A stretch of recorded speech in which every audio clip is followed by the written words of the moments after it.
President Donald Trump ২০২৬ সালে আরও কঠোর ও আগ্রাসী অভিবাসন দমন অভিযানের প্রস্তুতি নিচ্ছেন। এতে নতুন করে বিলিয়ন বিলিয়ন ডলারের বরাদ্দের পাশাপাশি আরও বেশি কর্মস্থলে অভিযান চালানোর পরিকল্পনা রয়েছে। তবে আগামী বছরের মধ্যবর্তী নির্বাচন সামনে রেখে এই নীতির বিরুদ্ধে প্রতিক্রিয়াও ক্রমেই বাড়ছে। বার্তা সংস্থা রয়টার্স এর খবরে বলা হয়েছে, ট্রাম্প ইতিমধ্যে বড় বড় শহরে বিপুল সংখ্যক অভিবাসন কর্মকর্তাকে মোতায়েন করেছেন। সেখানে তারা বিভিন্ন এলাকায় অভিযান চালিয়ে বাসিন্দাদের সঙ্গে সংঘাতে জড়িয়েছে।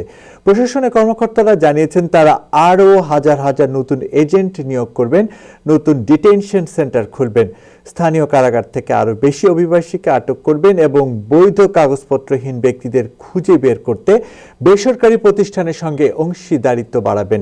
এই সম্প্রসারিত নির্বাচন পরিকল্পনা আসছে এমন সময় যখন আগামী বছরের মধ্যবর্তী নির্বাচন সামনে রেখে রাজনৈতিক প্রতিক্রিয়া স্পষ্ট ইঙ্গিত মিলছে।